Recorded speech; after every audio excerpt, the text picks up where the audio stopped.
Assalamu alaikum, dear students. We are learning history of class 10th, chapter 1, that is the rise of nationalism in Europe. In the previous lecture, we discussed the French Revolution and the idea of nation.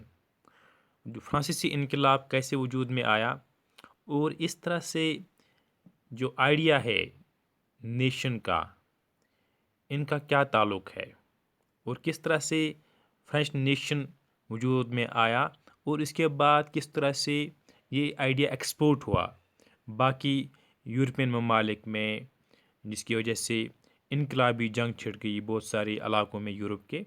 तो जो idea है nationalism का, ये अब जो France से बाहर पहुंचा। आज में पढ़ना है, we have to discuss today Napoleonic code. जहाँ जहाँ फ्रेंच आर्मी जाती है, हम देखते हैं कि बहुत सारा इलाका फ्रांस के कंट्रोल में आ जाता है और इसके बाद जो नेपोलियन है वो रिफॉर्म्स इंट्रोड्यूस करता है। हम वहाँ पर इस्लाहात लाता है, रिफॉर्म्स लाता है, फाइन, फ्रांस में।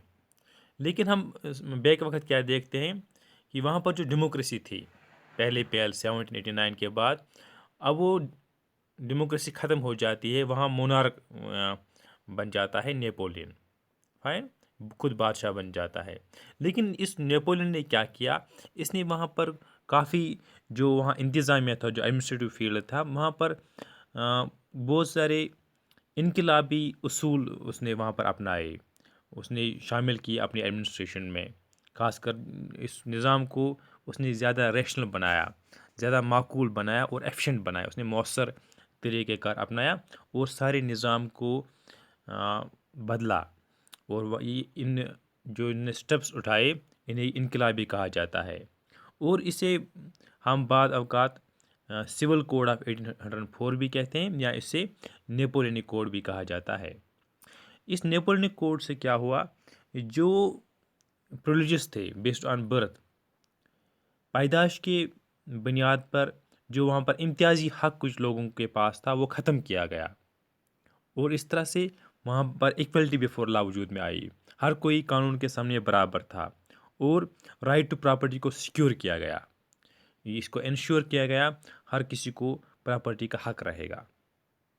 और जब एक कोड वजूद में आया, इसमें जहाँ जहाँ फॉर अगर आप बात करेंगे, जो यहाँ पर फ्रेंच कंट्रोल था, फ्रेंच का कब्ज़ा था, वहाँ पर इस आइडिया को, इस कोड को लागू किया गया। अगर हम बात करेंगे जो डच रिपब्लिक है, स्विट्ज़रलैंड की बात करेंगे, इटली की बात करेंगे, जर्मनी की बात करेंगे, वहाँ पर जो नेपोलियनिक कोड आसान तरीके से वहाँ के जो एडमिनिस्ट्रेटिव डिविजन्स थे, वहाँ पर इसको लागू किया गया। जो वहाँ पर जागीरदाराना निज़ाम था उसको एबॉलिश किया गया। जो पीजेंट्स थे उनको आज़ादी दी गई, जो गुलामी फेस कर रहे थे, सर्वडम फेस कर रहे थे, या जो जागीरदारी वाजिबात उनको अदा करने पड़ते थे, जो उनको ड्यूज़ पे अदा करने पड़ते थे जागीरदारों को, तो वो उनको भी एबॉलिश किया गया। साथ साथ अगर हम टाउन्स की बात करेंगे, वहाँ पर जो गिल्ड रेस्ट्रिक्शंस थी, जो वहाँ पर जो तंजीमें थी तिजारत की, जो वो पाबंदियाँ लगाती थी, उनको ख़त्म किया गया। ट्रांसपोर्ट की बात करेंगे या कम्युनिकेशन सिस्टम को, इसमें काफ़ी बेहतरी लाई। इनको हम देखते हैं इम्प्रूवमेंट इसमें आती है। जो वहाँ पर पीजेंट्स थे या कारीगर थे, जो काम करने वाले थे, या जो नए बिजनेसमैन थे, वो अब इंजॉय करते थे, वो लुत्फ़ अंदोज़ होते थे जिस तरह से उनको आज़ादी मिल गई थी तिजारत के। जैसे मैंने कहा, पीजेंट्स ने भी इंजॉय किया, वहाँ पर सर्वडम ख़त्म किया गया, ग़ुलामी ख़त्म की गई, उनको जो जागीरदारों को पैसे देने पड़े थे वो भी ख़त्म किया गया। तिजारत अब बढ़ गई टाउन्स में, क्योंकि जो गिल्ड ने जो पाबंदियाँ रखी थी, जो जो एसोसिएशंस थी ट्रेडर्स की, जो उन्हें पाबंदियाँ लगाई थी, उनको ख़त्म किया गया। इस तरह से बिजनेस मैन वो भी चैन की सांस लेते थे, वर्कर्स भी खुश थे, जो फनकार है, कारीगर है, पीजेंट, सब खुश थे और ये इस आज़ादी को एंजॉय करते थे। बिजनेसमैन ख़ास तौर पर जो हमारे पास ताजर वहाँ पर थे, या जो छोटे पैमाने पर जो प्रोड्यूसर्स थे चीज़ों के, तो अब उन्होंने देखा कि यकसा कानून वहाँ पर लगाए जाते थे। वहाँ मियार के मुताबिक अब नाप तोल का ज़रिया बन गया और एक कॉमन करेंसी हम देखते हैं, एक यकसा एक कौमी करेंसी वहाँ पर वजूद में आई। इससे जो तिजारत है مومنٹ ہے چیزوں کی یا سرمایہ کی ایک جگہ سے دوسری جگہ یہ ممکن ہو پائی، اس سے تجارت کو زیادہ بڑھاوا ملا. فائن. تو بزنس مین ہم خوش ہوتے ہیں، تاجر وہ انجوائے کرتے ہیں. تو یہ سب ہم دیکھتے ہیں بیکاز آف نیپولینک کوڈ. فائن. لیکن ساتھ ساتھ ہم دیکھتے ہیں جن ایریا کو، جو علاقے ہیں جن کو کنکیئر کیا تھا فرانس نے انڈر نیپولین، وہاں پر جو لوکل پاپولیشن کی جو ریئیکشن ہے وہ مکسڈ تھی. کچھ لوگ اس سے خوش تھے، کچھ لوگ ناخوش تھے. اگر پہلے پہل اگر ہم بات کریں گے ہالینڈ کی، سوئٹزرلینڈ کی، وہاں یہاں پر کچھ جو شہر تھے جیسے برسلز، مینز، میلان، وارسا، وہاں پر جو فرینچ آرمیز کو، ان کی آمد کو ایز لبرٹی سمجھا جاتا تھا کہ ان نے اپنے ساتھ لبرٹی لائی، انہیں اپنے ساتھ آزادی لائی.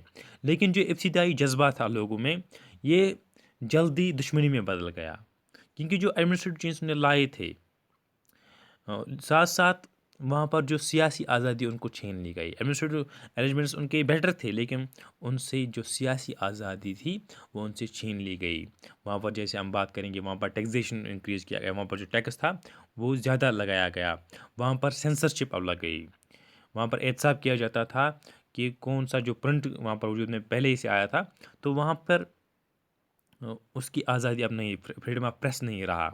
وہاں پر جبراً اب بھرتی کی جاتی تھی فرینچ آرمی میں، تاکہ وہ زیادہ سے زیادہ یورپین علاقے ہیں ان کو زیادہ سے زیادہ کنکر کر سکیں.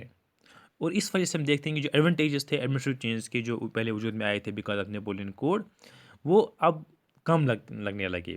وہ جو ڈس ایڈوانٹیجز تھے ان چیزوں سے، بیکاز آف انکریز ٹیکسیشن، وہاں پر سینسرشپ تھی، وہاں پر جبراً فوج میں بھرتی کیا جاتا تھا فرینچ آرمیز میں، تو اس کے جو فائدے تھے اب ہم دیکھتے ہیں کہ نقصان ان کے زیادہ تھے because of this taxation issue, because of censorship, because of postal conscription. Fine. So that's all about Napoleonic Code and how it was visualized in different areas conquered by France. So that's all for in this lecture. Thank you very much.